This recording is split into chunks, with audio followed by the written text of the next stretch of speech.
that counts for something. No, hey, if you're the only one listening, I'll keep doing the podcast. Unfortunately, you just get to hear me regurgitate most of your stuff, and occasionally give you credit for it, right? So hey, what's mine is yours, and what's yours is mine too. It's a two-way street. You got to. Sounds like something Sandra says. Hers is Andy. What's yours is mine, and what's mine is mine. That's what she says. I'm like, yeah. Margaret's been to that school too. Yeah, Margaret understands that school. Yeah.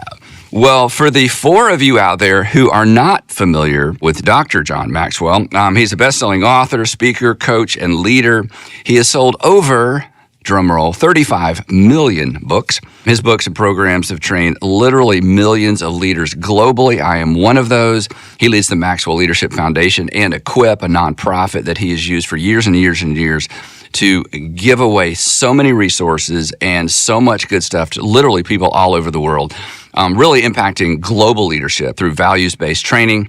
He's recognized as the #1 leader in business by the American Management Association and the world's most influential leadership expert by Business Insider and Inc. magazine. But most importantly, he's been a mentor and a friend to me for over 20 years. He's given me so much great advice. He's been a go-to person when I'm going through stuff with people on social media. I'll just get a handwritten note in the mail from John, just encouraging me. So I'm thrilled. And today we're talking about something that's near and dear, John, to both of us, communication. So, hey, before we dive into a few of these laws of communication, here's a question I think may help some of our listeners. Do these only apply to like public platform speakers, or can anyone benefit from these 16 laws? You know, Andy, this only applies to people who talk, okay? So if you talk, there's all kind of application for you. I mean, because think of a parent just for a moment. I mean, what are we doing? We're trying to communicate values to our children. I mean, we're constantly everybody's in a communication world, right? And it can be one-on-one in conversation. It can be in a small group. It could be. So if you are trying to influence people, add value to people, help them, then the book's for you, because the laws work whether it's one-on-one or it's one to thousands. Yeah, and as we jump into this conversation, that's going to become evident. So for those of you who have not picked up the book, first of all, anything John writes, you should pick up and read. You're going to benefit. But this book specifically...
For those of us, whether you're just casting vision for your company, you have a sales pitch. I mean, again, as he said, if you're opening your mouth and trying to move something forward, there's so much here. So anyway, as the book title says, it's 16 laws of communication. And today, we are not going to talk about all 16.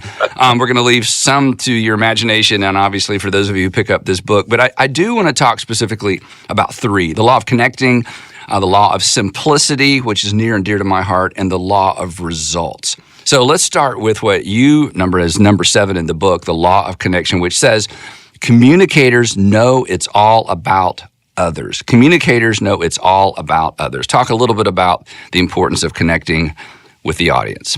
Well, you know, Andy, as a young speaker, wannabe communicator, I really studied other speakers. I would not only go to hear them speak to get their content, I would constantly ask myself, how are they connecting with their audience? I mean, what do they do? What mannerisms do they have that draws people into them and causes what I call that listening lean in people's lives? And I came to the conclusion that there was only one thing that all great communicators and connectors have in common. and that is that it's all about the people. It's not about them. Right. You hear some speakers when they speak, you can just tell it's all about them. And here's what I know, and they ask questions the audience could never answer, so that it makes them look smarter or better or whatever. And I hear some communicators, it's all about the content. I mean, I literally have heard a few communicators who never looked at the audience. They just read their manuscript. Yeah, cover the material. It's kind of like the rest of us could go naked and you wouldn't even know it. You know what I'm saying? Well, I always think, hey, just send me the email. If you're just going to read it to me, just send it to me at home. Save me time and money, right? I could read it on my own time. Yeah, quicker. They're in that content, or else it's all about them. But the great communicators, honestly, they've gotten over themselves. And so when people say, right, if I could do one thing to really connect with people, John, what do you advise? I said, it's very simple. Get over yourself. Yeah. It really isn't about me when I speak. It's about the audience. It's about the people. When the book was getting ready to come out, we did a video. And so when we were producing it and putting it together, I said I wanted to start not on the stage. I wanted to start literally in where the audience sits. Mm-hmm. And so when the video begins, I'm out there with by myself with the audience, and I said, this is where I always begin. I sit in the seat of the audience and I ask myself, what do they need? But I start in the audience. It doesn't start with me, and it doesn't start on the stage. I got to be asking myself, where are the people? Because great communicators, you have to find people before you can connect with them. You got to find people before you can lead them. And so having this intentionality, Andy, of finding the people and wanting to find. And by the way, people know when you want to find them. Yeah. And people know when you want them to find you. It's conveyed in the whole attitude in the way that you speak. So I tell people to get over themselves. And if I can do that, the day that I quit worried about what do people think of me, and am I doing a good job, and am I saying it correctly, the moment I could get off of me, because I don't have the ability to focus on me and focus on you. I don't have that ability. I began to be dual, and now I don't do either one of them well. And so I go out, and when I speak, it's all about the audience. It's all. I was getting ready. We were up in northern Ohio a couple years ago. It's about 6,000 or 7,000 people, and I was in the green room with a couple other speakers. It was kind of like a day deal, speaking conference, whatever. And so the guy one of the speakers, then I was about 5 minutes out. He came over to me and said, "What are you thinking about?" I said, "Well, I'm thinking about the audience, the people." And he said, "Well, I thought you'd be thinking about what you're going to say." I said, "Well, I know what I'm going to say." In fact, honestly, Andy, think about it. If you don't know what you're going to say now. Come on. If you don't know what you're going to say 5 minutes out, you shouldn't even go out. Don't get over yourself, just go home. But it was all about the people.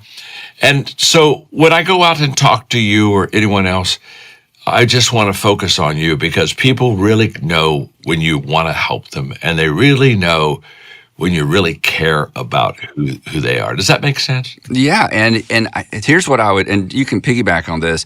I think every communicator, when they think about their audience, whether it's 5 people, or it's 50 people, or 500 people, I think we all have to figure out how to emotionally and mentally get connected to the audience. Yeah. And I think for me, on a Sunday, I make it a habit of coming out of the backstage area about 5 to 10 minutes before the service, and I walk through the whole auditorium and just greet people. And this isn't for them. It's not that I want...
them to think, oh, Andy's so personable and accessible, which I hope that communicates that.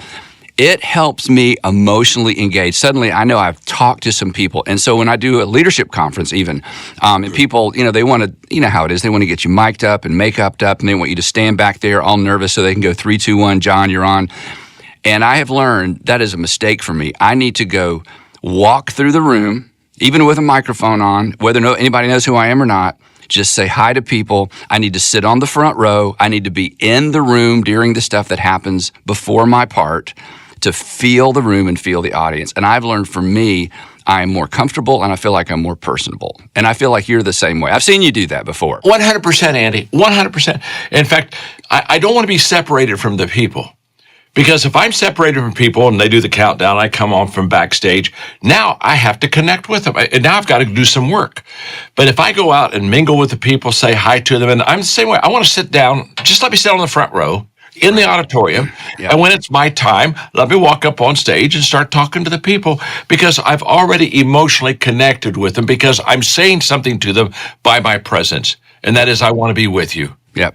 And I value you. And people pick up on that. Yep. And I'm 100%. You and I are soulmates on that. I've seen you do that. Walk slowly through the crowd. I've heard you say, walk slowly through the crowd. Oh my gosh, it's so important. Hey, let me just say something. This is a little bit of a shameless plug, but I'm writing music now. What? I'm writing music. I'm in Nashville, and I'm doing some stuff on my books. I have a friend in Nashville who has a huge writing studio in the city, and he reads my books, and he said, John, you ought to do music to your books. And I said, well, I don't do that. I'm not a musician, but I like to write. And so he put me in the studio with a couple of, number one writers. I mean, guys that were really good. And so, I mean, it's like I'm at the bottom of the class, and I'm just hoping once in a while to, have a thought or an idea. We had so much fun in the studio that we've now put out 2 songs. We got our 3rd one coming out pretty soon. But one of them is on the laws of communication, and the title of the song is Get Over Myself.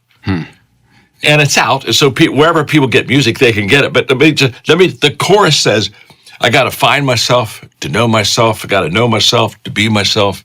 I got to be myself to improve myself. I got to improve myself so I can get over myself, so I can give myself to you. Wow. And if I don't get over myself, I can't give myself to you. And anyway, it is so much fun, and we're doing really well. I've got a 3rd song coming out in August, but of course you do, because you, John, we need to come back and just talk about this sometime. You have reinvented, and I don't mean reinvented yourself because you needed to be. You have moved through so many iterations in your career of building upon, letting things go, giving things away, selling things, and building. And so the fact that you're writing music, either you have run out of things to do, or once again, you're paving the way for the rest of us to feel like, okay, you never get too far down the road. I wouldn't say old. You never get too far down the road to reinvent yourself. That is amazing. Hey, real quick, can I ask a couple more questions on this particular, this principle? Go for it. You write, make your first impression your best impression, and then you say psychologists say people take about 7 seconds to size up the person on the platform and decide whether or not they like them. Yeah. 7 seconds? Yeah, the 7 seems extreme to me, Andy. I'm just reading what I read on that. 7 seems a little bit too quick, but let's. But it's quick. It is quick. Let's remove 7 and let's say you get a minute. Right. Okay, but in about a minute they have you sized up as far as why you're there. But the audience, more than anything else, before they hear the subject, they really would like to figure out why you're there. And so that's why you've seen me before, I walk out and I sit on a stool.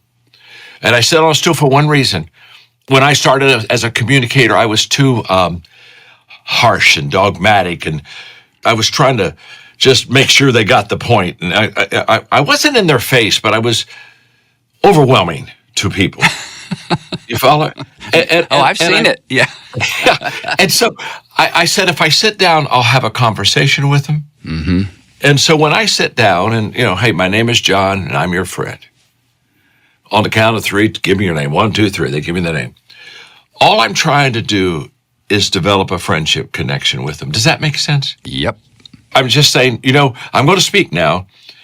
But more than anything else, I'm your friend, and I just want to share with you things that have helped me. Hopefully, they help you, and let's kind of take this journey together today. And it's who I am, and I think that there's a gap many times between the speaker and the audience. Big gap. Yep. And the question I always ask people: do you want fans or friends? If you want fans, you keep that gap wide. You want people to leave and say, "Oh, Andy's amazing, John's amazing." But if you want friends, you want to close that gap as fast as you possibly can, Andy, so that when they leave, they don't say, "John's amazing." They say, "You know what? I'm amazing. I can do this." Mm-hmm. And there's something very empowering and connecting about that. So I think the first minute visually, yep, even probably more than what we say, visually are being comfortable with the people, making sure that they're kind of like our agenda. They can pick up on it real quickly. And you get a minute, but after about a minute, people have already started to decide who you are. And now you're having to go sometimes through a grid you don't want to go through because they've already determined what kind of a person you are. Does that make sense? Yes, I tell even our singers, anybody on stage, your goal is to close the gap between the audience and the stage. You got to close the gap. And every once in a while I've said to people, you widened the gap. You came across more unapproachable. You got to close the distance. And again, I think the takeaway for any of our listeners is how we do that is somewhat personal and personalized, but you got to think about it, especially if you're nervous. If you're nervous because I'm not a public speaker and I hate to do these presentations and I hate the quarterly thing, whatever it is, whether you're sitting around the table with a board or, again, standing up in front of rows, trying to figure out how do I get comfortable as quick as possible? Because if I'm comfortable, they're comfortable. If I'm not comfortable, right, they're listening at me. They're not listening to me.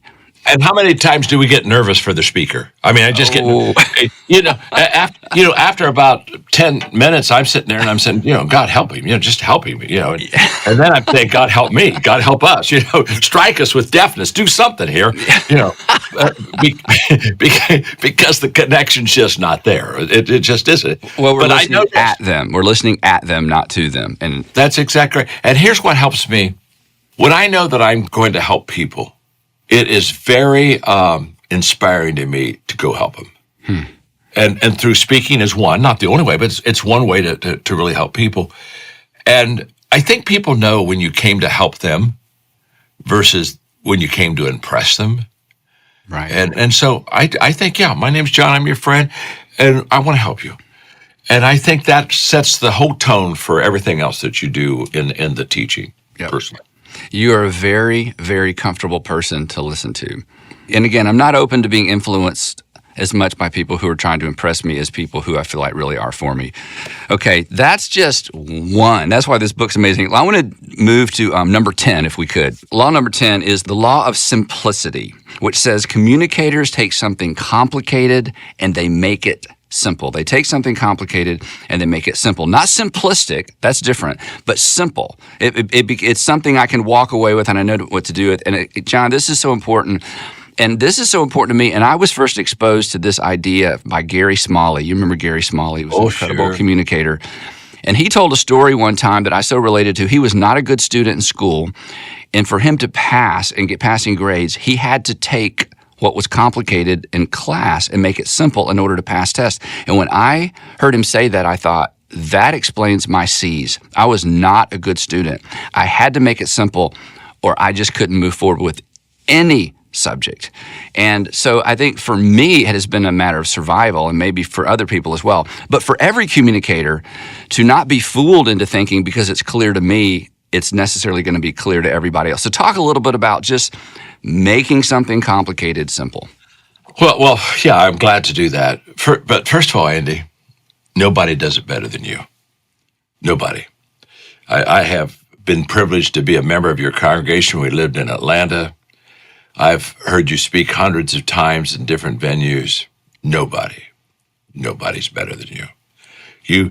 You can take one thought and work that thought in so many different ways for clarity for the people that are listening to you.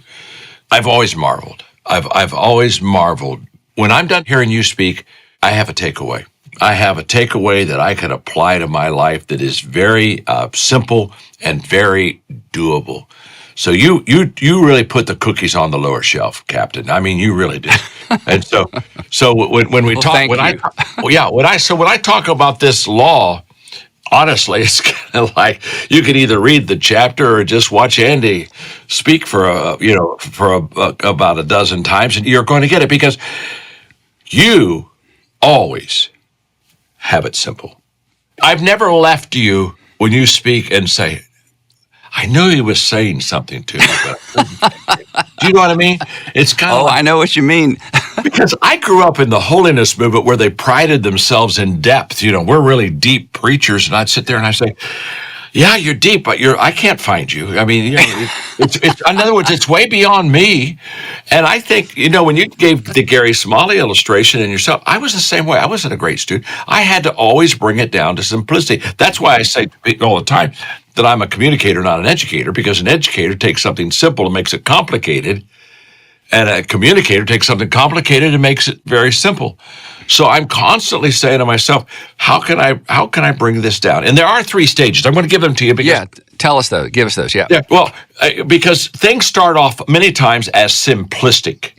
You don't want simplistic. Simplistic is fast and shallow. In other words, when people say things like, experience is the best teacher. Okay, well, that's kind of catchy, but it's not true. I mean, if experience was the best teacher, Andy, then everybody as they got older would get better. Always, yep. That's a simplistic statement, But we like simplistic sometimes because it's catchy and we can kind of say it. But if we really think about it very much, we think that's really not true. So I go from thinking simplistic to going to complex. And complex is exactly opposite. Complex is slow and it's deep.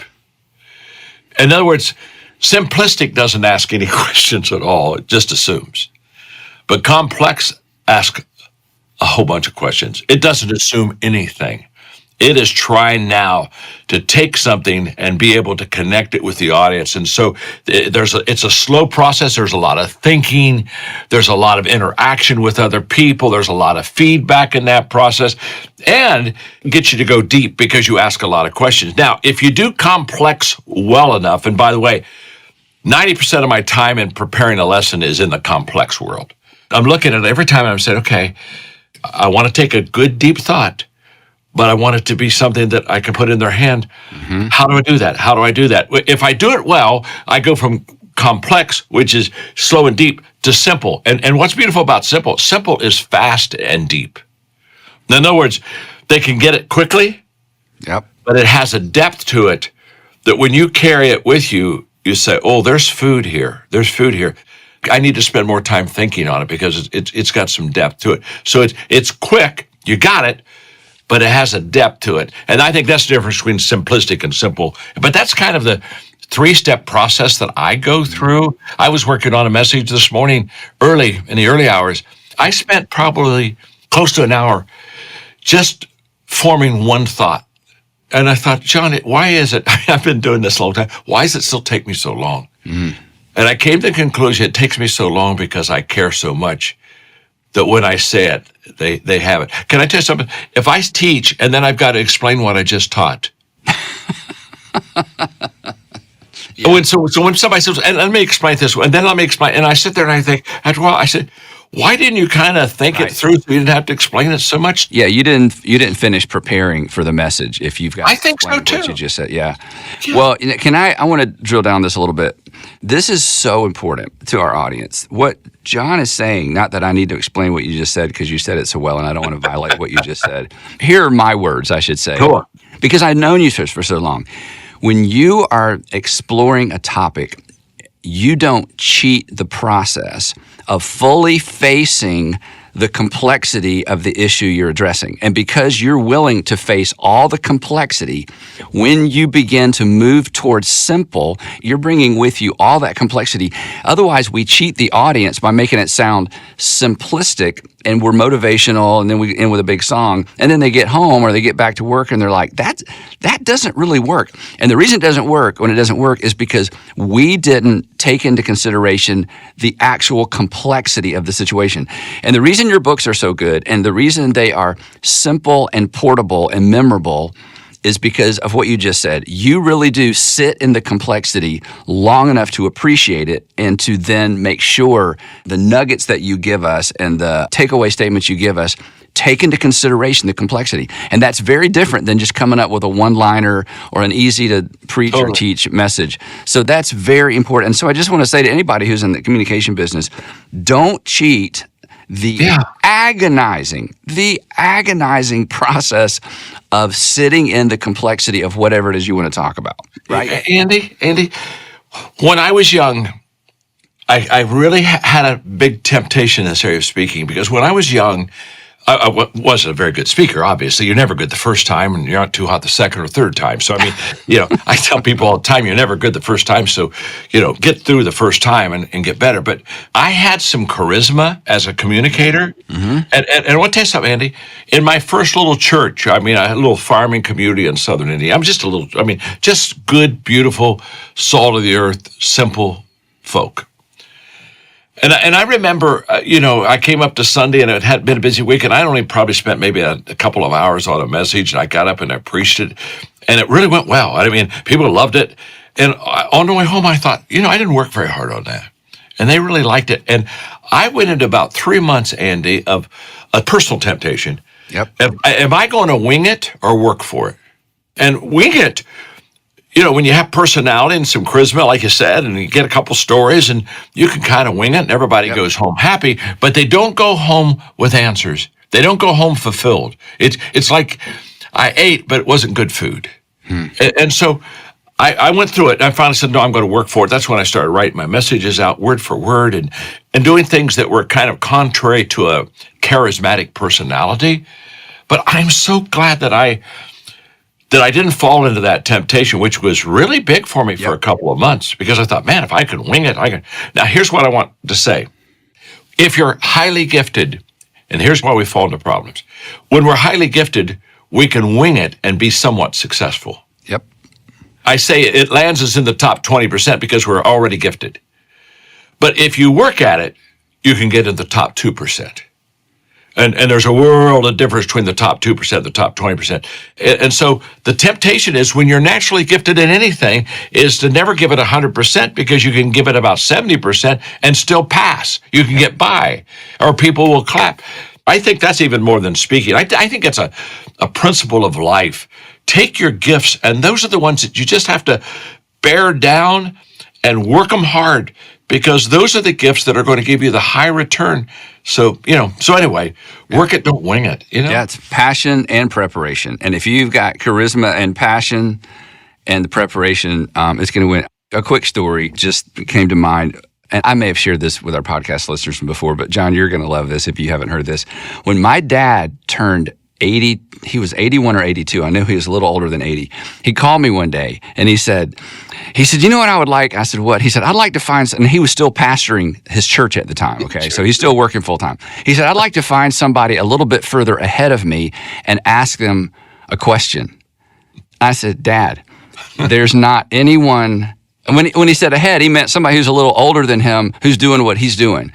Yeah. I'm like, Dad, there's not anybody. I said, but I'm curious, what would you ask them? And here's what he asked them. He said, I would ask them, talking about pastors, does this get any easier? Wow. And I said, Dad, do you know how discouraging that is to me? But here's what he was talking about, John. He was talking about sermon preparation. Yeah. That he was sitting at his desk trying to put together a message, and it was hard, and it was still hard, which means, of course, he was doing it right. He was working. And isn't that amazing? Oh, I love talk that to somebody older. Yeah. I hadn't heard it, so thanks for giving it to me. But see, don't you love that? He's 81, 82, and he's still, Andy, in the game. He's still in the game. This been there, done that stuff. I mean, just let me die when I start talking like that. I've been there, I've done that, and, I'm bored kind of with life. I still want to learn. I still want to grow. I still want to dig. I still want to ask questions. I mean, here he is. He's 82. People, when they get older, they quit asking questions. Yep. And I love it. He's still working. He's still working it. Yep.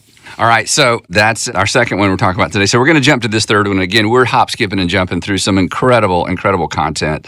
But anyway, law number 16 in the book is the law of results. You're convinced, and I think anybody who's leading anything would agree, you're convinced that the greatest success in communication is action, that somebody actually does something with what we've talked about and knows what to do with what we've talked about. So talk a little bit about the law of results.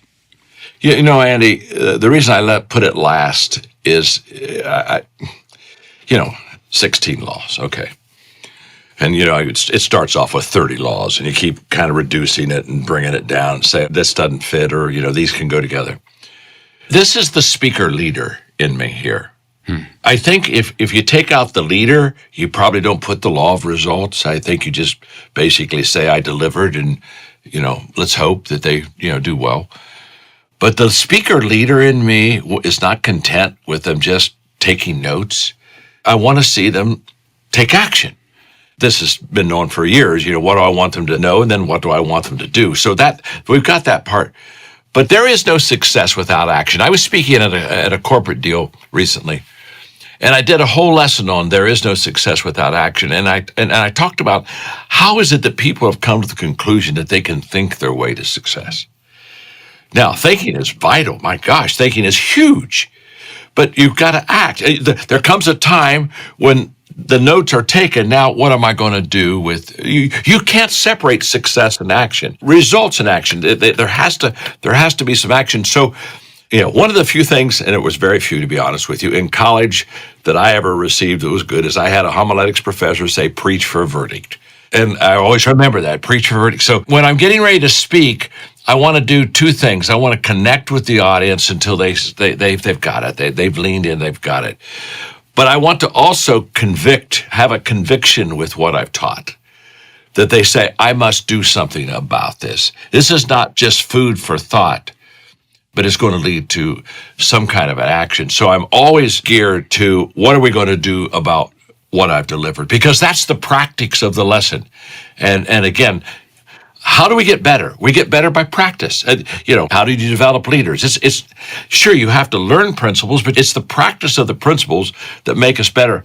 Yep. So I'm very passionate about somehow in the delivery, calling people to action. What are we going to do with what I have shared today? Now, one of your strengths in communicating is you are the one thing communicator. I mean, you have one thing. You ride that one thing.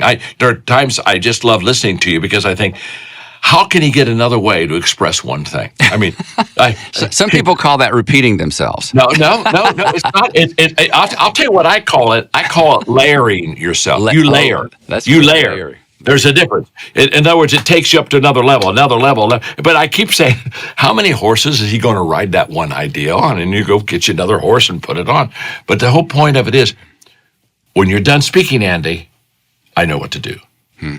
I'm not looking at it and say, okay, that was good. Now, I wonder how that applies to my life. And I wonder what comes next. And I just think that great communicators, they make it easy. They make it easy for them to understand, but it also makes them easy to apply. And let me just say this, easy to apply is not, application is always hard. I mean, you got to do it. But easy to apply in the fact that I know what to do. Now, if I don't do that, that's it, but I know what to do. And so I want to see something happen out of that action.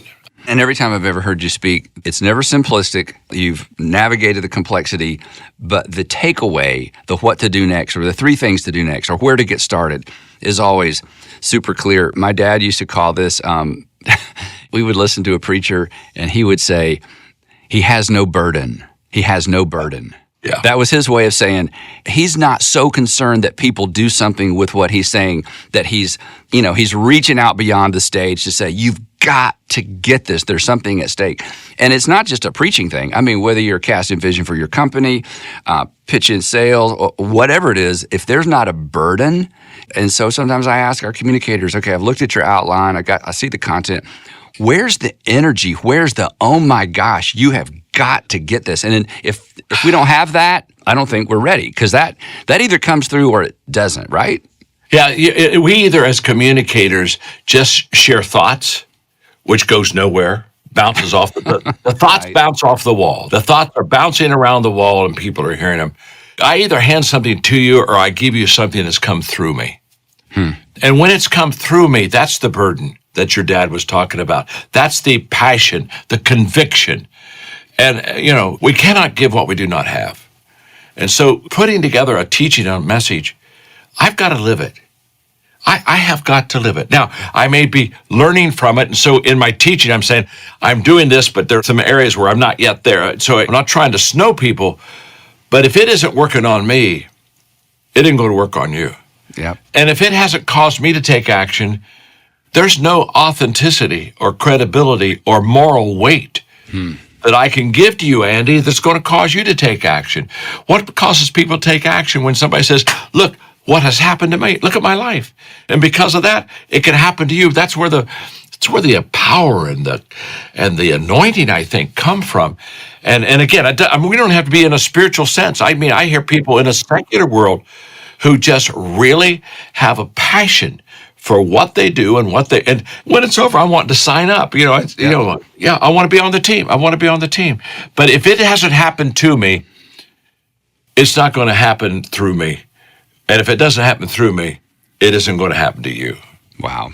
And I have heard you, even most recently when we were together, as you lay out content, and this was for business leaders, talking about where you have failed. This is true. And one of the reasons I know it's true is because I remember when I didn't do it. Yeah. Or as you just shared earlier, when you would stand up and your personality, which, you were up in people's faces and you were sincere, but then you realize, okay, I got to sit down. So again, it's not a matter of us having ever perfected anything we're talking about. In fact, the transparency of our failure oftentimes is what gives us credibility with people. So always. Anyway, I could talk about this with you all day long, and I'm so grateful. And unfortunately, everybody has arrived at work and they're now sitting in the parking lot knowing they have